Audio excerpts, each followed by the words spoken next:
Hey friends, it is Jenna, what is up, and welcome back to the Board Game Garden, and welcome to a preview of this game right here. This is Emberleaf.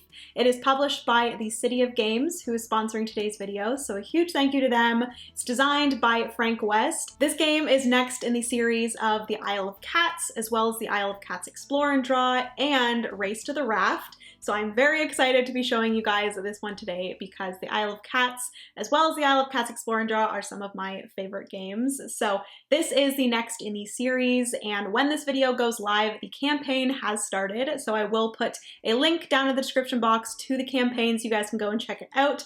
See if it's something that you are interested in getting for yourself. But yes, I'm going to be going over the aim of the game, all of the components, which I will say this is a prototype, but the final product will be the same quality as all of the other The City of Games games. So yes, we'll do that, and then we'll also get into exactly how this game plays, so you guys can get a feel if it's something that you would enjoy as well. So if you guys want to see this preview of Emberleaf, then just keep on watching. Give this video a big thumbs up if you enjoy. Also hit the subscribe button down below if you've yet to do so. We'd love to have you here in the garden. And without further ado, let's get into this preview of Emberleaf, shall we? So getting into a little bit of an aim of the game, as well as the story behind Emberleaf. So if you guys are familiar with kind of the story of the Isle of Cats as well as Race to the Raft, basically there is a island with cats. In the first game, you are trying to save as many cats before Lord Vesh gets to the island, and then in Race to the Raft, you are then trying to save the remaining cats that you weren't able to save in the Isle of Cats from the island before Lord Vesh actually kind of puts the island in flames and kind of destroys the island.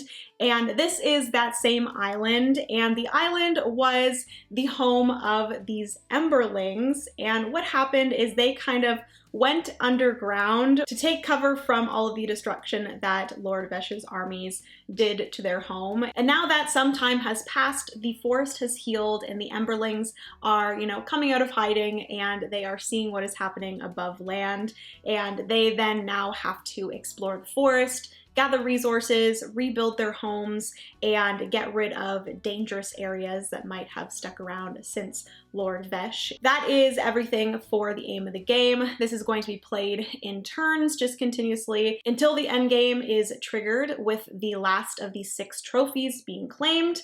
Once that has happened, everybody will count up their victory points or their leaves, because in the lore of this story and this world, giving a blue leaf is very sacred to all. So the player with the most blue leaves at the end of the game is the winner of Emberleaf. So yes, that is everything for the aim of the game. We are going to get into all of the components here. So I'm kind of going to explain some of the general concepts of the game as I go over these components, and then we'll get into exactly how the game is played. So you guys kind of have some information from when I was explaining the components when it goes into the exactly how the game is played. So yes, first thing we have is the main board here. So this is the island, and there are various different clearings. So these are going to be kind of groups of hexagon tiles, and this is where you are going to be building your buildings.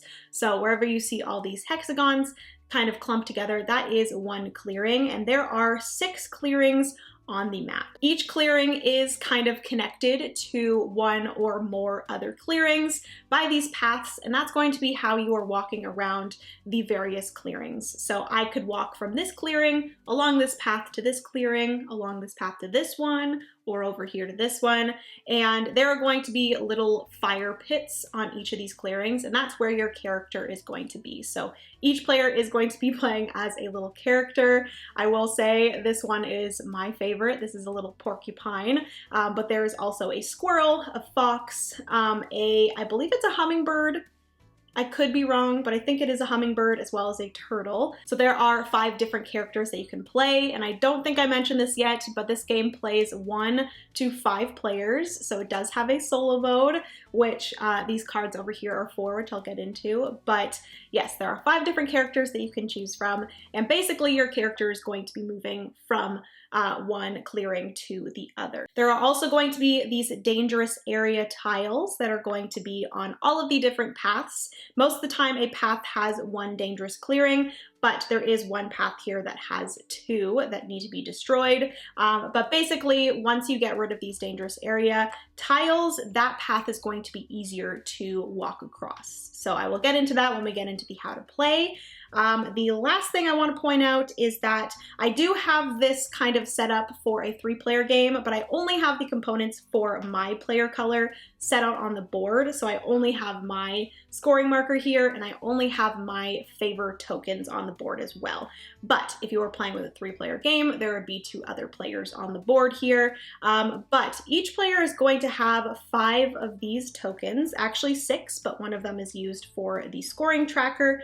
But these 5 tokens are going to be at the beginning of the game placed onto 5 of these 6 different clearings. So you're just going to place it nearby the campfire. And with these favor tokens, it's always going to be an option on your turn to promise a favor. So whatever clearing you are at, if there is a favor token there, you will then be able to take that favor token off of the board and actually discard it from the game. And then you'll be able to claim one of the current available favors that are in the row there. So these are going to be, like I said, objectives that you can work on throughout the game. And then you're going to get victory points based off of if you were able to complete that favor. So those are the favor tokens on the board. The only other thing that I wanted to point out are the score track bonuses. So basically a player, so the first player to get to these different bonuses are going to activate that bonus for all players. So the first player to get to this 6 victory point or this 6 leaf spot is going to activate this specific bonus.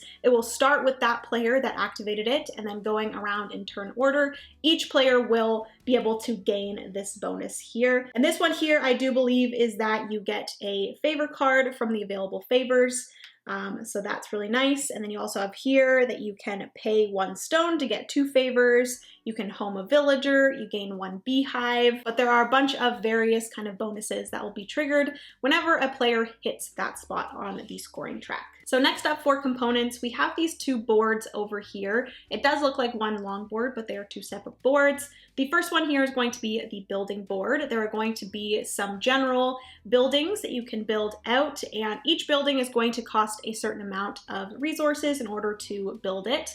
So there are 5 different ones there. And then this board here is going to have the war banner track as well as all 6 of the trophies. So the trophies, like I mentioned, are going to be kind of the end game trigger. So once all 6 of those trophies have been claimed, that will trigger the end of the game. But the trophies are going to be able to be claimed in 2 different ways. So the first one is going to be the player that gets the war banner track all the way to the bottom. So if they get it to the bottom spot, they are going to be able to claim a trophy, and then they are going to do a little bit of a refresh, and then that's going to come back up to the top. So that's the first thing you can do. Or if you are the player that places the last building into one of these clearings, completing that clearing, you will then also claim one of the trophies. So those are the 2 ways to gain trophies. And like I said, the last trophy to be claimed, that will trigger the end of the game. And speaking of the war banner track, I'm going to get into more of this after, but basically you're going to be able to move down 1 row of the war banner track when you defeat one of these dangerous areas. So I will get more into that when we get into how to play, but that is that. Over here, I already pointed out, but these are the teal cards, the teal backs. Those are the solo cards. So you have the action cards, you have some advanced favor cards, as well as you have the building cards. Those are going to be, like I said, for the solo. And just like the Isle of Cats, as well as the Isle of Cats Explore and Draw, you're going to be playing against your sisters. So that is the solo mode there. And then along here, you guys, I don't think can see all of them, but those are the different decks and the different characters that the other players are going to be playing. Each player is going to have a player color, and then they're also going to gain a deck of kind of 6 starter cards. So you can mix and match the different players. They don't coordinate with a certain one, but there is deck A, B, C, D, and E. and each of them have some different characters. That is everything for that side there. Along the bottom, you have more hero cards that you can get and claim throughout the game. There's going to be a certain icon, which is the little fire pit that's going to allow you to get more of these hero cards, which we will be getting into hero cards because those are a big part of this game. So you have the hero cards there, and then like I've already mentioned, you have the favor cards here as well that you're going to be getting throughout the game. Over here we have all 4 of the different types of resources. So you have stone, you have beehives, you have food, as well as you have wood. So those are those. Each player is also going to get this little player aid here that gives you all of the names of the buildings, different things with the game, and then also the different icons and what they mean on your player board. So that is that. This here is going to be the bag for all of the dangerous area tokens. And then we get into each player's fellowship board. So this is a big part of the game because this is where the main mechanism of the game, which is card dancing, is going to be played out. So each player has a board with 8 spots that you're going to be placing out cards. 2 of these spots are kind of locked until you build these 2 buildings. You also have your storage here for all of your resources. You start out with 8 spots to be able to store resources. If you are able to build this building here, it will unlock 4 more spots for you there. You also have 3 additional buildings here that if you build them, then it gives you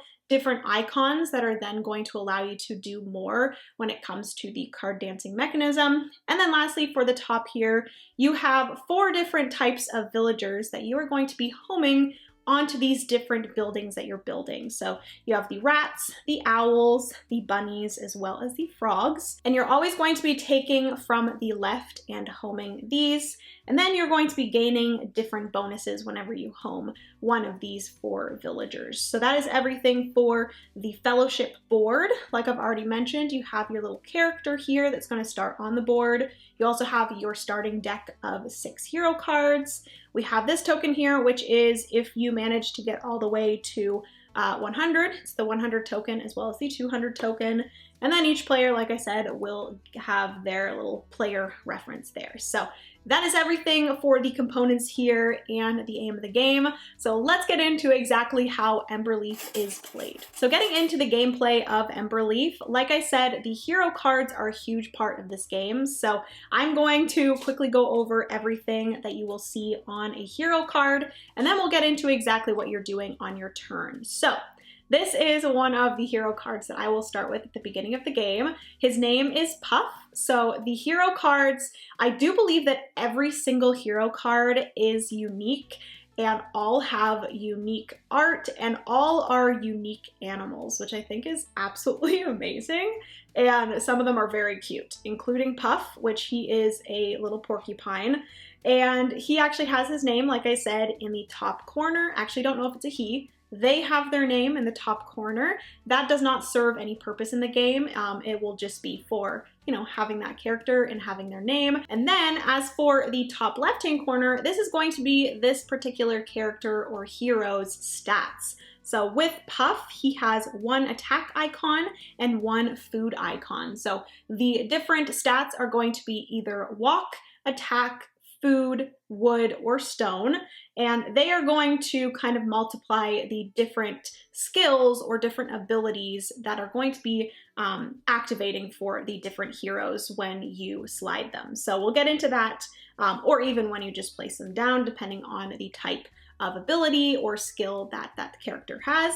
But for little Puff here, he has 2 different skills that he can perform, and the various skills are going to be either an on-play skill, so that's going to be right when you play down that character, you're going to be able to activate that skill. There's also a slide skill, so whenever that character is slid to the left, that skill is going to be activated. There's also the drop-off skill, so whenever the hero card is slid off of your board, because they're always going to be sliding to the left continuously until they fall off your board.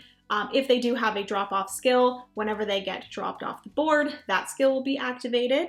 And then lastly, there's going to be a charge skill, which I will get into that, but basically you are paying a certain amount of times in order to kind of charge that skill and kind of activate that skill multiple times before they fall off the board. And then also there are some ongoing abilities. So with Puff here, he has an ongoing ability. His kind of first ability here is an on play ability. So it says gather 1 food per food icon in the stats. So whatever hero cards you have on the board that has a food stat, there's also going to be various places that you can get more of those food icons. There's going to be one here. If you don't have a card here, then it has an available food stat icon. Also, if you build this building here, it will reveal 2 food icons there. So that's what that means when you have those available stats on your board. You will then be able to kind of multiply these different abilities. So like I said, with this one, I would gather 1 food per food icon that I see on my board. And then lastly here for Puff, he has an ongoing ability that whenever I gain a particular color banner, so it is this like reddy pink banner here. So whenever I would destroy one of those dangerous areas with the red banner, I would gather 1 stone. So if he was on my board, I would have that ongoing ability until he was off my board. So yes, that is pretty much all of the information that you need to know for the cards. But getting into exactly what you are doing on your turn and how the game is played. So there are 2 things that you can do on your turn. You're going to choose either playing a card onto your fellowship board, or you're going to be doing a slide turn. So that is sliding all of your cards to the left. So first, starting with the playing a card onto your fellowship board, you are simply going to take one of the cards that are in your hand and you are going to place it onto the board. So I could decide, I'm going to play Barkley here. He is a raccoon, and I could decide to play him into this spot here. So I would place him right here, and there are a few different spots on the board where you place cards that have a fellowship ability. So that is going to trigger when you place a card onto that spot. So for example here, there is a fellowship ability that if I played him on this spot, I would be able to gather 1 stone.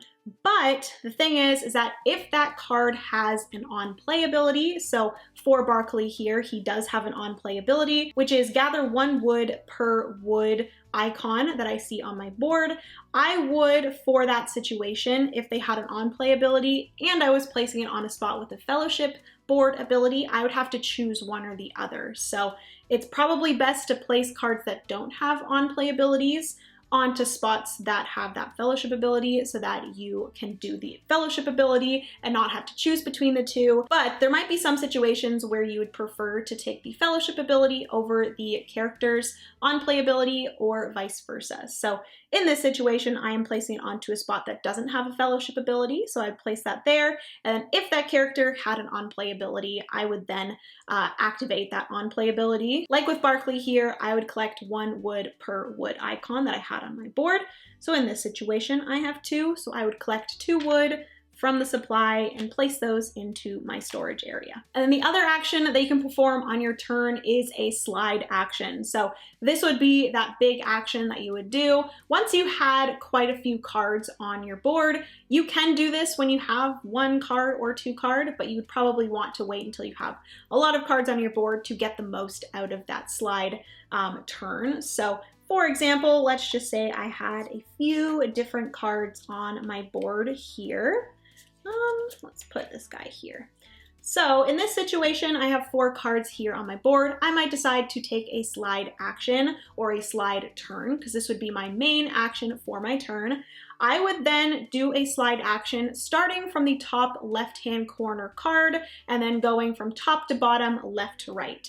And it is recommended that when you're doing this to slide 1 card, do or activate the actions on that card, slide the next card, do the things. Don't slide all the cards and then perform all the actions, because there could be some things that happen before other things and kind of things will happen in a certain order. So I would start here. There's no card in this top left-hand corner, so I would go down to Thatch. he would get slid over, and his ability is actually a drop-off ability, which if he drops off, which he did in this case, he would be able to build one thing on the board, which I will get into the build action. So he would drop off, and all of the cards that drop off the board then go right back into your hand, and you can then on subsequent turns put them down onto the board. The next one would be Jin. They would slide over once to the left, and they do have a slide action, which is spend any amount of stone resources to gather any amount of wood and food. So I could spend 2 stone to gain 2 wood and 2 food. In this situation, I do not have any stones, so that's probably not the best thing to do, but I would want some stone available in order to trigger their action there. I would then move on to Barkley. They would move over once to the left, and they also have a gather action, which is gather 1 wood. I would take the wood, place that into my storage. And then lastly, I would slide Alara once over to the left, and they unfortunately do not have a slide action, so that would be the end of my slide turn. So once you were finished with your 1 mandatory action, you would move on to any optional actions that you wanted to take, which there are 2 different optional actions that you can take, which one would be to charge a card. So for example here, Alara has a charge action, and you can only perform it 1 time. Some charge actions are going to be a ×1, some are going to be ×2, ×3, so on and so forth. I do believe the most is ×3, I could be wrong, but in her situation here, or their situation here, it says ×1, so I can perform their charged action 1 time, and that is spend 1 stone to build once. So I would be able to spend 1 stone. It would have to be in my storage, obviously. I would place that 1 stone onto Alara's card to make sure I remember that I have used that card once, and then eventually, once Alara has dropped off the board, that stone would go back into the supply, and then Alara would come back into my hand. So yes, in that situation, I could use a stone to build 1 time, and again, we'll get into the build action and all of the different actions that you're going to be activating with these cards and with these different skills. But yes, that was the 1 optional thing that you can do. And the other optional thing I've already gone over, and that is promising a favor. So if you were at a clearing that had a favor token, you could take that off the board and you could claim 1 of the available favors. So those are the 2 optional actions that you can take. But like I said, let's get into all of the different kind of things that these cards are going to be allowing you to do on your turn. So the first action that cards are going to be allowing you to do is walking. So like I said, you will have your main character. I believe they do start on this spot here, and you're going to be able to walk from clearing to clearing. I've kind of already explained this in the overview of the components, but if a card ever tells you to walk, so in this situation here, Buttercup, which Buttercup is also very adorable, they allow you to, when you slide, the action is to walk once per foot icon. So Buttercup themselves has 2 foot icons, but if I had any other foot icons, so I would actually have 2 more here with Jin and Alara. So in my situation here, there are a few paths that I could go through, but the first thing that I need to explain when it comes to walking is the different dangerous areas. So like I said in the overview of the components, there's going to be at least 1 dangerous area on each path at the beginning of the game, and you can destroy these dangerous areas in order to get rid of them on that path. But if a path does not have any dangerous areas, you would be able to use 1 walk action in order to walk through that path to another clearing. So for example, if this one here didn't have a dangerous area, I could go from this clearing to this clearing with 1 of my walk actions. But if a path has a dangerous area, that actually adds 1 more walk action that you need to use in order to walk across that path. So in this situation, if there is a dangerous thing there, I would have to spend 2 of my walk actions in order to walk past this path with the dangerous area. And then there's also 1 path here that does have 2 dangerous areas, and those would actually add 1 per dangerous area. So instead of 1, if it was clear, it would be 3 walking actions in order to go from this clearing to this clearing. Unless you got rid of some of these, it would be 3 walking actions. So with my 4 walking actions, I could go from this clearing to this clearing using 2 walk actions to walk past this path that has 1 dangerous area. And then I could also go from this clearing to this clearing with the 2 remaining walking actions that I had. So the next skill that you're going to see quite often on cards is going to be the gather skill. And this is a pretty straightforward one, but this is how you're going to gain these different resources in order to build buildings and do other things, different exchanges and stuff. But this can be as simple as a gather action where it just tells you gather 1 food, or it can be, gather this many wood based off of how many of these stats you have on your board. So like I said with Barkley here, it said gather 1 wood per wood stat that you have on your board, different things like that. So that is the gather action. And whenever you gather, you have your maximum capacity here in your storage area that is 8. If you were to gather more than you have space for, you can then decide which kind of resources you wanted to discard. So you could discard some resources that you had before to make room for the resources that you gained that gather action, but you have that maximum capacity unless you take this building off and place it onto the board. You get those additional 4 spaces, but you only have those 8 to start off at the beginning of the game. So the next skill that we are chatting about is attack. So whenever you have a card that tells you to attack, you are going to be looking at the paths that are connected to the clearing that your character is at. So in this situation, I'd be looking at this path here, also this path or this path, and you are going to be attacking the dangerous areas. That is the only thing that you're going to be able to attack in the game. You're not attacking other players, anything like that. You are simply just attacking these dangerous areas. And each dangerous area is going to have a certain amount of health. So this one here has 2 health, and the card is going to tell you how much you're going to be able to attack for. So for example, we have Jin here, and Jin has an on-play ability that when you play them down, you will then be able to walk twice and then attack once per attack icon you have somewhere here, or attack stat that you have somewhere on your board. So Jin themselves has 1 attack icon. Unfortunately, that is the only thing that I have available here. But if I also had Puff on the board here, they also give another attack stat. So I would have 2 attack stats. And like I said, this dangerous area here has a health of 2. So if I can get to the health or above for that specific dangerous area, I would successfully kind of get rid of that dangerous area. That would then go beside my board. I would gain some victory points or blue leaves because of that. So in this situation, it would give me 2 blue leaves. And then because I destroyed a dangerous area, I would be able to move the war banner track. So I would then be able to move it down 1 row, and it's always going to be at least 2 options that you can choose from for rewards. So if I move it down once, there's either that I can move it down to the left and gain 2 wood, or I can move it down to the right and gain 2 food. So I might decide to move it down to the right.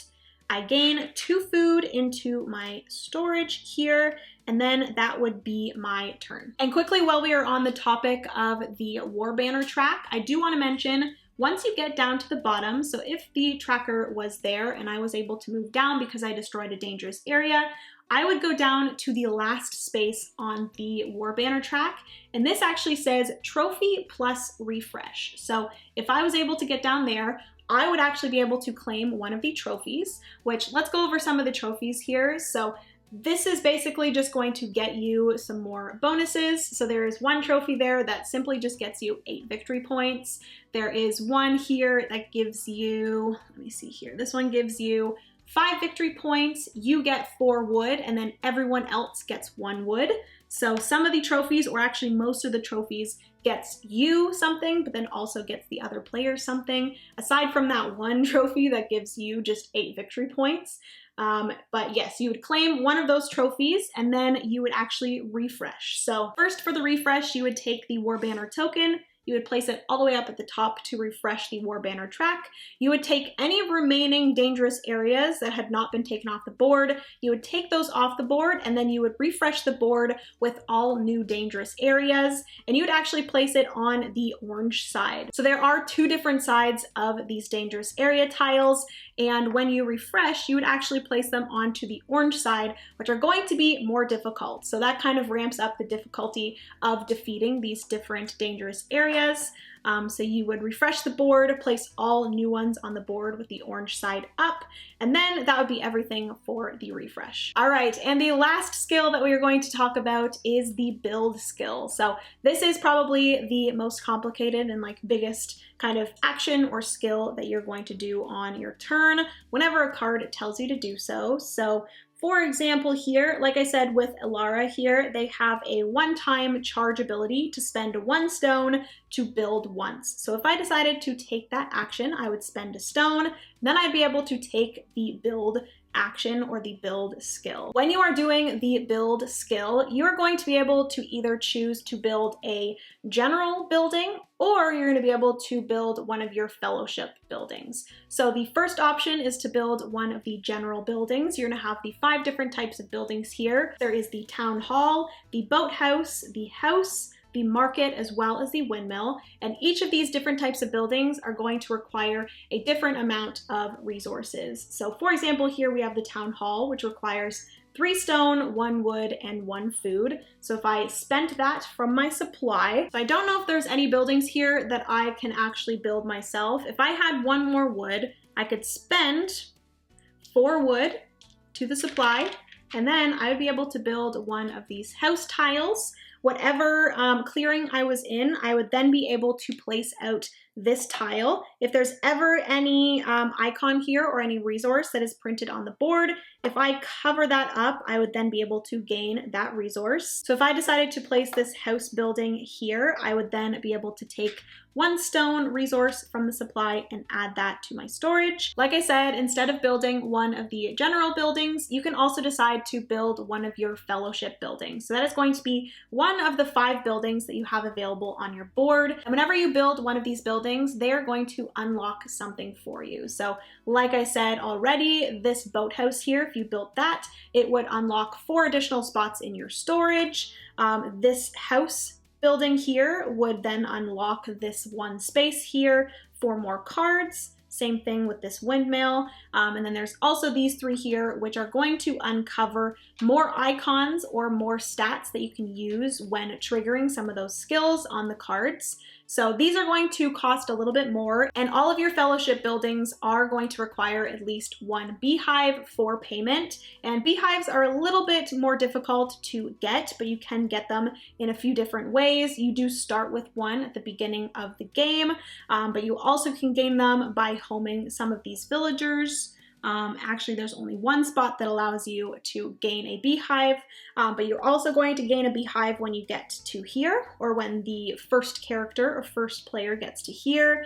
And there's also going to be a few spots on the board that get you a beehive. So they're going to be a little bit more difficult to gain throughout the game, but that is going to allow you to build one of these fellowship buildings, and you would do that in the same way that you would the general buildings. And then lastly, for the build skill, once you've placed down your building, you'll then be able to home a villager. So like I've already mentioned, you have the rats, the owls, the bunnies, and the frogs, and you will take the leftmost of any one of these 4, and you're going to place that villager onto the building that you just built. And then whatever villager you took, there's going to be some sort of reward. So in this situation here, I would be able to gain a new hero card, but there are various different kind of rewards that you're going to gain based off of the different villagers that you take off of your board and place out onto the main board. But the other thing that you're going to be able to do when you home a villager is you're going to gain victory points or leaves based off of the different buildings that you have in that neighborhood. And when I say neighborhood, that is going to be a group of connected tiles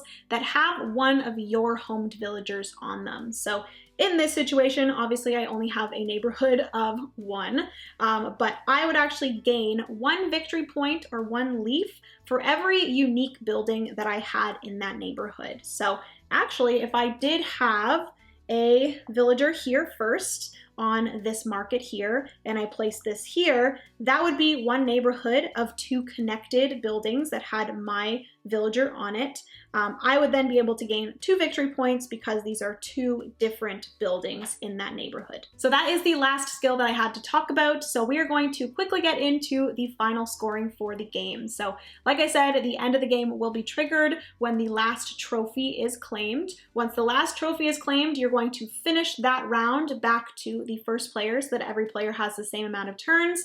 And then you'll go into your final scoring, which is going to be obviously the points that you've gotten throughout the game in various ways, whether that be homing villagers, destroying these different dangerous areas, claiming trophies, or unlocking different bonuses. You would have all of that already, and you would be placed on the scoring track based off of that. And then the only other kind of end game scoring that you have is you're going to go through all of your favor cards, and whatever favor cards you were successfully able to complete, you will then be able to gain victory points based off of those. So I will give you guys a few different kind of examples of these favor cards, but there are so many favor cards. But this one here, I would gain 10 victory points if I was able to home at least 1 owl in 4 different clearings.